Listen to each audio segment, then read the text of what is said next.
오늘 우리가 사는 세상은 정말 급변하는 세상이라고 말해도 과언이 아닙니다. 서서히 변하는 것이 아니죠.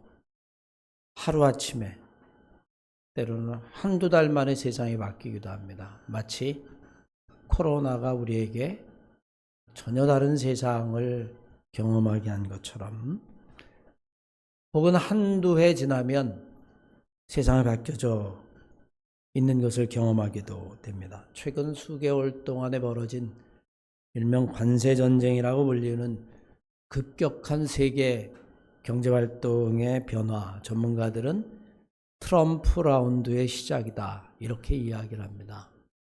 사실 1980년대 이후로부터 세계 경제는 우루과이 라운드를 중심으로 해서 우리들이 너무나 잘 아는 것처럼 WTO 아니면 FTA, 자유무역협정, 이런 것을 가지고 세계 경제를 지탱해 갔죠. 사실 그런 거에 대부분의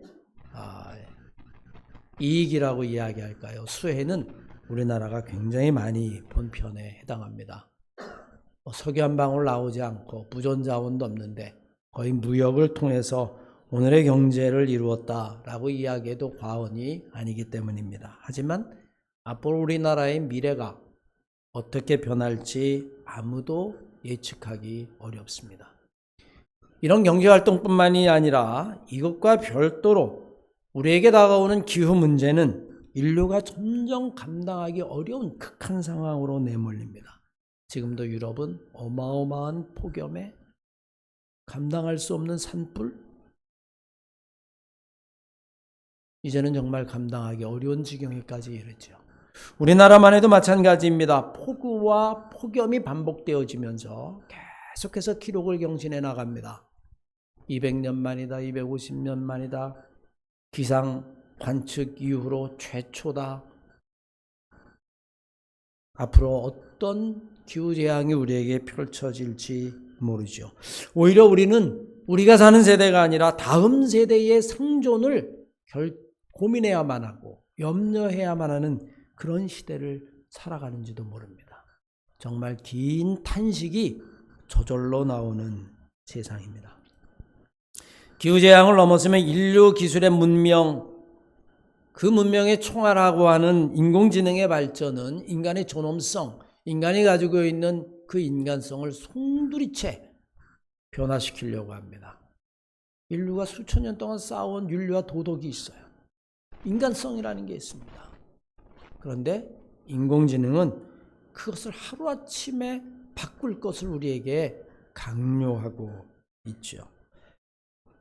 세상이 이렇게 변하는데 우리는 예전의 생각, 예전의 마음만 가지고 세상을 살 수는 결코 없을 겁니다. 그러면 우리는 꼰대라고 하는 이야기를 들을지도 몰라요. 여러분, 그런 큰 변화만 있는 게 아닙니다. 어저께 토요일이었는데 동부연회 평신도 수련회에서 특강을 좀 해달라고 해서 감리교의 현실과 미래라는 제목으로 특강을 했어요. 주말이니까 제가 차를 가져가기가 힘들어서 기차를 탔습니다. 예전에 기차를 타면요, 원주까지 시간도 좀 제법 걸렸지만 첫 목회를 할 때 제천에서 있을 때 기차를 많이 타봤거든요. 중앙선을. 그러면 좀 삶은 달걀도 팔고 김밥도 팔고 오징어 땅콩도 팔고 지나가면 여러분 그거를 사 먹는 재미도 있었는데 어저께 오랜만에 타고 왔더니 정말 쥐죽은 듯 조금만 소리가 크실 것 같으면 안내원이 와서 바깥에 나가서 전화 받으십시오. 조용하게 쥐죽은 듯이 여러분 그렇게 여행을 했습니다. 기차의 낭만이 사라졌구나 하는 생각이 들기도 하지만 우리는 여러분 이런 변화를 받아들여야만 합니다. 그렇다고 해서 우리가 세상이 변하는 대로 다 따라가자니 감당이 안 될 때도 있고, 그렇다고 옛날 것을 고수하자니 일상적인 작은 것부터 큰 것까지 우리는 지금 세상에 뒤떨어져 가는 것이 아닌가 하는 생각이 들기도 합니다. 과연 우리는 무엇을 지키고 무엇을 바꿔야 하는지조차도 결정하지 못해서 마음이 망설여질 때가 우리는 수없이 많습니다. 마음이 오락가락하는 거죠. 오늘 지혜서인 잠언은 우리에게 23절 이하에 이렇게 말합니다. 모든 지킬 만한 것 가운데에 더욱 내 마음을 지키라. 생명의 근원이 여기서 나는 것이다. 단순히 마음뿐만이 아니겠죠. 네 생각을 지켜라 라고 하는 이야기도 될 것이고요.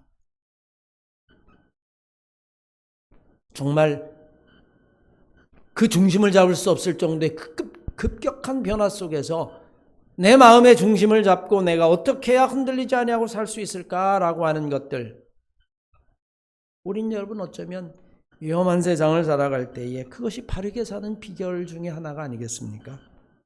마음을 지키라. 생명의 근원이 여기서 나는 것이다. 여러분들이 정말 급변하는 사회, 때로는 혼란스러운 사회, 가치관도 흔들리는 사회, 그 사회 속에서 여러분들이 그 변화를 따라가던 아니면 낙오되던 그 어려운 순간순간마다 여러분들이 지켜야 될 것 가운데 무엇보다도 여러분의 마음을 지키고 살아갈 수 있는 그런 성도들이 되시기를 주의 이름으로 간절히 축원합니다. 우리는 먼저 여러분 본문 말씀에 잠언의 지혜서가 우리에게 들려준 대로 마음을 지키라라고 한 그 마음이 무엇인지를 먼저 알아야만 합니다. 여러분, 마음이 무엇입니까? 마음이 있기는 합니까? 아니면 마음이 없습니까? 마음이 없다는 게 상상이 되십니까? 마음이 있으니까 여기 앉아 있는 거 아닙니까? 그런데 우리는 여러분 말할 때 종종 이렇게 이야기합니다. 마음은 있는데, 또 반대로 마음이 없어요. 내 마음 나도 몰라요. 갈 마음은 있는데 나는 갈 마음이 없어요. 여러분, 마음이 정말 있는 겁니까? 없는 겁니까? 마음은 뭔시 있기도 하고 없기도 합니다. 때로는 바람 같기도 하고요. 어떤 순간에는 아주 단단한 반석 같아서 그 마음이 완고해져서 바꿀 수 없는 경우도 있고요.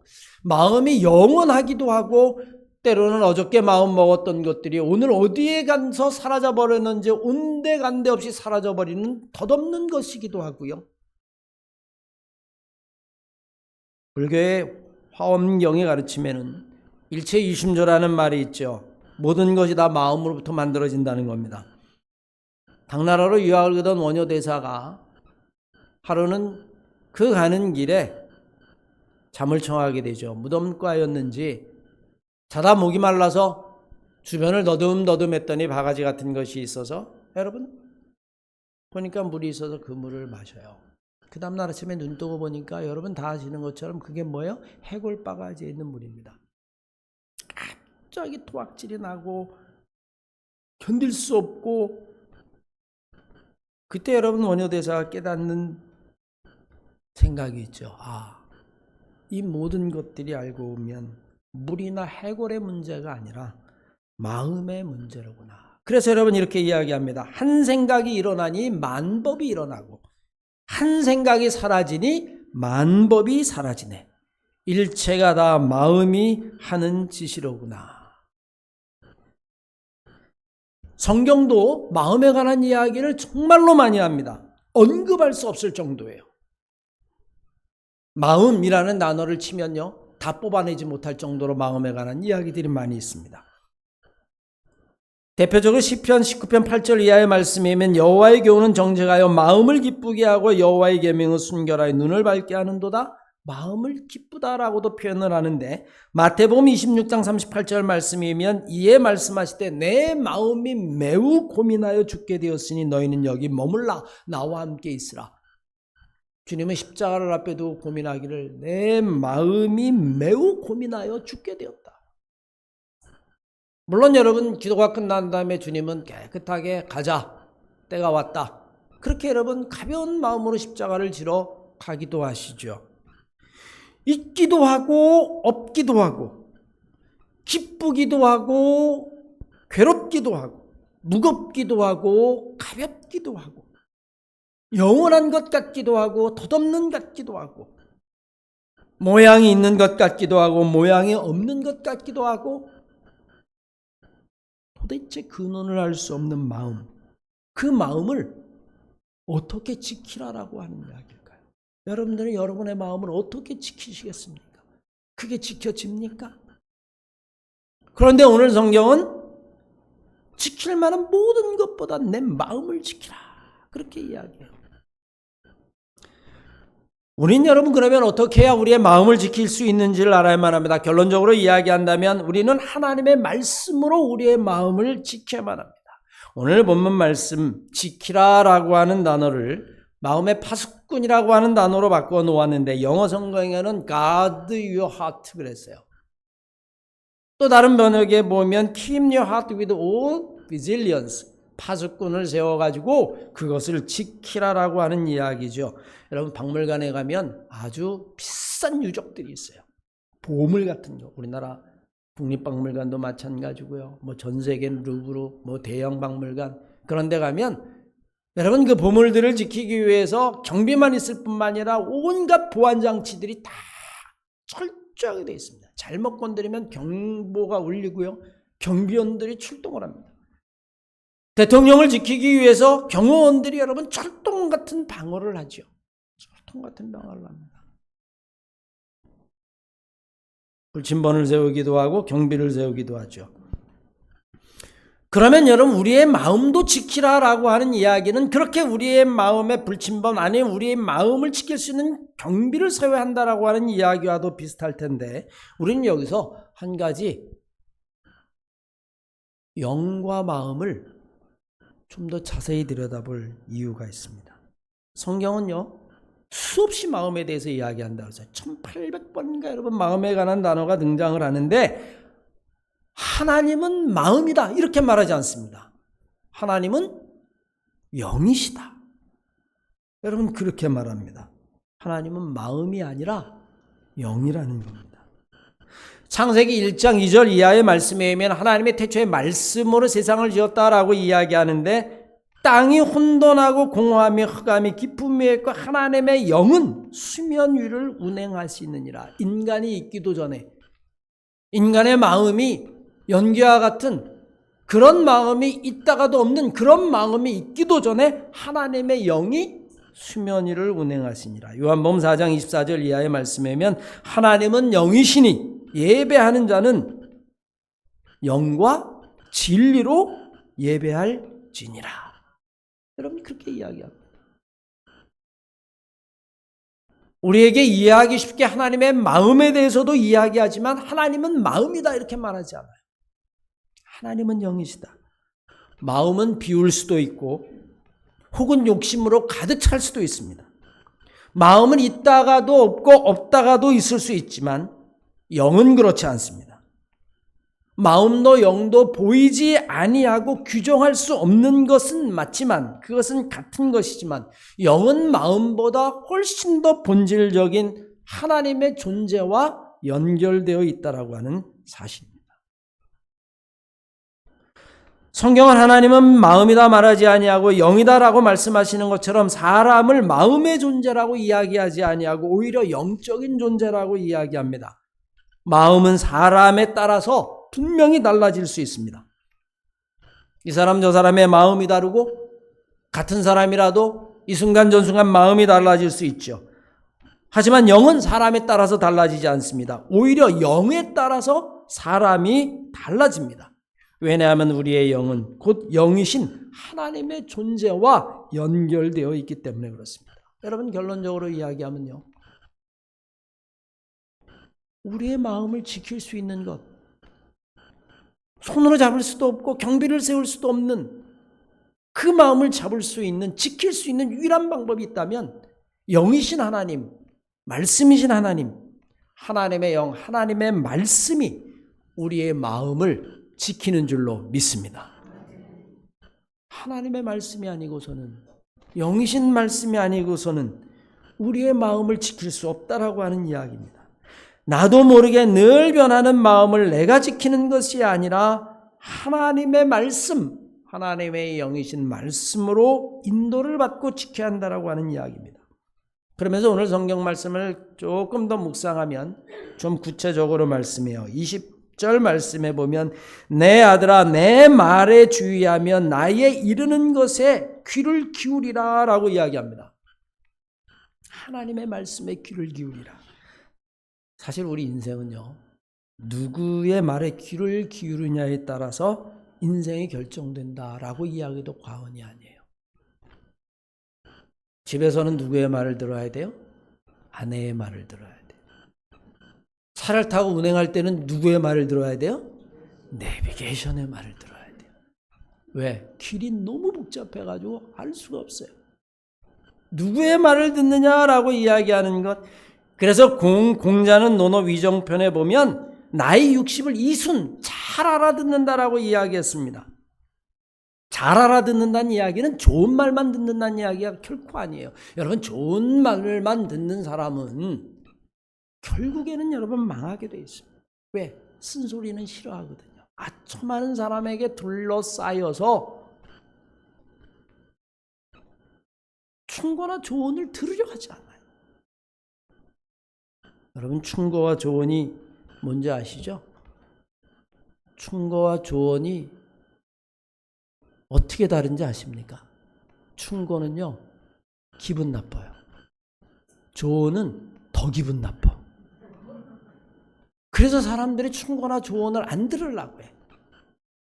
야, 내가 너한테 조언할게. 들어놓고도 기분 나빠요. 이게 나를 무시하나, 뭐 내가 저만 못하다고 생각하나. 충고는 더 기분 나빠. 그래서 사람은 여러분 자기가 좋은 것만 듣게 돼 있습니다. 그런데 여러분 한번 생각해 보십시오. 하나님의 말씀조차도 충고로 들을 수 있을까요? 이게 내 친구다. 나하고 같이 마음이 오락가락하는 친구다. 아니면 얘가 나보다도 더 못하다. 아니면 좋다. 어쨌든 너는 사람이다 라고 이야기할 때 우리는 그걸 충고나 조언으로 이야기할 수 있지만 하나님의 말씀은 여러분 충고와 조언의 수준이 아니란 말입니다.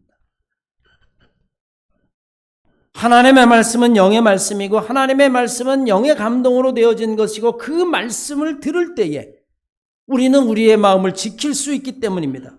디모데후서 3장 15절 이하의 말씀을 보십시오. 또 어려서부터 성경을 알아내니 성경은 능히 너희로 하여금 그리스도 예수 안에 있는 믿음으로 말미암아 구원에 이르는 지혜가 있게 하느니라. 모든 성경은 하나님의 감동으로 된 것으로, 너희는 여러분 하나님의 영으로, 하나님의 말씀으로 된 것으로 교훈과 책망과 바르게 함과 의로 교육하기에 유익하니 이는 하나님의 사람으로 온전하여 모든 선한 일을 행할 능력을 갖추게 하려 함이라. 내 마음은 어디에 귀를 기울여야 할까? 영이신 하나님의 말씀, 그 말씀에 우리의 귀를 기울일 때에 그 영이신 말씀이 근원도 알 수 없이 오락가락하고 왔다 갔다 하는 우리의 마음을 지키고 붙잡아 준다는 거예요. 저는 바라보니 사랑하는 한마음교회 성도 여러분들이 영이신 하나님, 하나님의 말씀, 그 말씀이 여러분의 마음을 지키는 귀한 파수꾼이 되시기를 주의 이름으로 간절히 축원합니다. 사람의 말은 안 들어도, 사람의 충고와 조언은 기분이 나빠도 하나님의 말씀인 성경 말씀조차도 기분 나쁘다. 그건 여러분 그 마음이 망하는 길이죠. 한 걸음 더 나가서 하나님의 말씀에 눈을 떼지 말라고 이야기합니다. 21절 그것을 내 눈에서 떠나지 말게 하면 내 마음속에 지키라. 내 눈은 바로 보며 내 눈꺼풀은 내 앞을 곧게 살펴 내 발에 행할 첩경을 평탄하게 하며 내 모든 길을 든든하게 할 것이다. 하나님의 말씀에 눈을 떼지 아니할 때 우리는 그것이 우리의 앞길을 곧게 살펴준다라고 이야기합니다. 종종 우리는 여러분 성경의 말씀을 집에다 걸어놓지요. 여러분 왜 걸어놓을까요? 그것을 봄으로 내 마음을 붙잡는 겁니다. 흔들리는 마음을 그 말씀으로 붙잡는 겁니다. 우리가 연말이 되어지고 새해 예배를 시작할 때 송구영신 하나님의 말씀을 뽑지요. 이게 사람의 조언이다, 사람의 충고다라고 이야기하면, 마음에 안 맞으면 기분 나빠, 나는 못 받아들여 라고 이야기할 수 있겠지만 그 영혼은 망하는 영혼이죠. 그 마음은 여러분 누구도 잡을 수 없을 겁니다. 그런데 이 말씀을 붙잡고 내가 금년 한 해를 살아갈다 라고 이야기한다면 내 흔들리는 마음을, 내 불안한 마음을 그 말씀이 붙잡아 주는 거죠. 그 말씀을 내 눈에서 떼지 말라라고 이야기합니다. 무엇을 바라보느냐? 하나님의 말씀을 바라봐야 한다는 이야기죠. 창세기 13장 14절 이하의 말씀에 보면 아브라함에게 하나님이 하시는 말씀이 있어요. 롯이 떠난 다음에 그 광야를 바라보면서 롯이 아브라함을 떠난 후에 여호와께서 아브라함에게 이르시되 너는 눈을 들어 너 있는 곳에서 북쪽, 남쪽 그리고 동쪽과 서쪽을 바라봐라. 사방팔방을 바라보라는 이야기입니다. 그 모든 것들이 하나님의 약속이라는 이야기예요. 여러분 물론 여기서 아브라함이 바라본다라고 이야기하는 건 단순히 눈으로만 바라보는 것은 아닐 겁니다. 그의 마음의 눈으로 본 것일 것이고 그의 영혼의 눈으로 볼 것입니다. 내 미래, 내 소망은 사실은 여러분 육신의 눈으로 볼 수 없어요. 여러분 내일 일을 볼 수 있습니까? 못 보죠. 우리 한마음교회가 어떤 교회를 건축하게 될지 여러분 보이십니까? 우리의 육신으로의 눈으로는 볼 수 없죠. 그러나 우리는 여러분 마음의 눈으로 봅니다. 하나님이 아름다운 성전을 우리에게, 아름다운 교회를 우리에게 허락하여 줄 것이라고 하는 것을 우린 여러분 마음의 눈으로 보아요. 미래를 보는 것은 여러분 육신의 눈만이 아니라고 하는 사실이에요. 하나님의 말씀을 바라보는 것도 역시 마찬가지입니다. 우리가 흔히 눈은 영혼의 창이라고 이야기할 때 그 눈은 단순히 육신의 눈만을 이야기하지 않을 겁니다.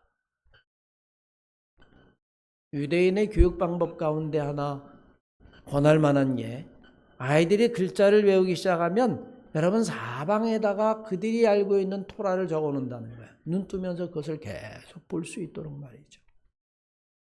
우리도 여러분 비슷하지 않습니까? 아이들이 글자를 갖다가 배우기 시작하면 벽면에다가 여러분 뭐 ABCD도 써놓고 기억 니은도 써놓고 오며 가며 그것을 보라고 이야기하고 듣고 아이들은 여러분 그러면서 성장하게 되어지죠.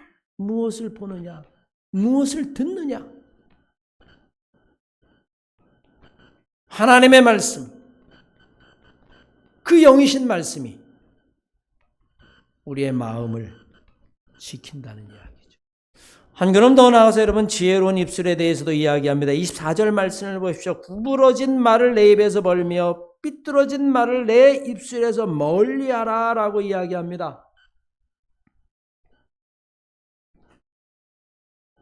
왜 그랬을까요? 마음에서 나오는 것들의 파수꾼을 세우라는 이야기죠. 이미 여러분 주님은 마태복음 15장 17절 이하의 말씀에 이렇게 이야기합니다. 입으로 들어가는 것은 모든 것이 다 배로 들어가서 뒤로 내버려지는 줄을 너희가 알지 않느냐. 정말로 입에서 나오는 것들이 마음에서 나오는 것이니 이것이야말로 사람을 더럽게 하느니라. 입에서 나오는 것들이 온갖 더러운 것들이 인간의 마음을 더럽게 한다는 거예요. 미움, 음란, 호세, 거짓, 불의, 핑계, 그 모든 것들이 거기에 파수꾼을 세워서 지키라는 겁니다. 그래야 우리의 마음을 지킬 수 있다라는 이야기죠. 뿐만 아니라 여러분 27절 이하의 말씀에 의하면 좌로나 우로나 치우치지 말고 내 발을 악에서 떠나게 하라 라고 이야기합니다. 아마 여러분 우리나라가 겪고 있는 가장 큰 문제가 있다면 좌로 너무 치우치고 우로 너무 치우치는 거 아닐까요? 오늘 말씀은 여러분 좌로나 우로나 치우치지 말라. 옳고 그름을 분명히 하라는 이야기죠. 내 발을 악에서 떠나게 하라라고 이야기합니다. 시편 1편 이하의 말씀에 보면 복 있는 사람은 악인의 꾀를 따르지 아니하며 죄인의 길에 서지 아니하며 오만한 자의 자리에 앉지 아니한다. 여러분 성경은 우리에게 분명히 그렇게 이야기합니다. 사랑하는 한마음교회 성도 여러분, 우리가 세상을 살면서 마음을 지키기가 얼마나 어려운 줄 몰라요. 저도 여러분 이렇게 세상 돌아가는 거 보고 뉴스를 보고 들려오는 소리를 듣고 그러면 어떨 때 막 화가 나기도 하고 어떨 때 막 슬프기도 하고 여러분 그렇습니다. 그러다 보면 여러분 우리의 마음이 어떨 땐 나도 모를 정도로 혼란스러울 때가 많죠. 그럴 때 우리는 어떻게 마음을 지킬 수 있을까? 근원을 알 수 없는 마음을. 오늘 성경은 여러분 분명히 우리에게 이야기합니다. 파수꾼을 세워라. 하나님의 말씀. 영이신 하나님의 말씀. 그 영의 말씀이 우리의 마음을 지켜주고 흔들리지 않게 붙잡아주고 우리의 길을 제시하고 우리가 좌우로 치우치지 않게 하고 그 말씀에 귀를 기울이고 그 말씀을 눈에서 떠나지 않게 하고 그 말씀대로 길을 따라가고 그래야 너가 마음을 지킬 수 있을 것이다. 우리 사랑하는 마음교회 성도 여러분들, 위험한 세상을 살아갈 때 중심을 잡기가 얼마나 어렵습니까? 또 여러분의 마음을 잡기가 얼마나 어렵습니까? 오늘 주님이 우리에게 들려주신 이 지혜의 말씀, 지킬 만한 모든 것보다 내 마음을 지키라. 영이신 하나님의 말씀으로 여러분의 마음을 단단히 붙잡고 이 세상에서 승리하는 삶을 살아가시기를 주의 이름으로 간절히 축원합니다.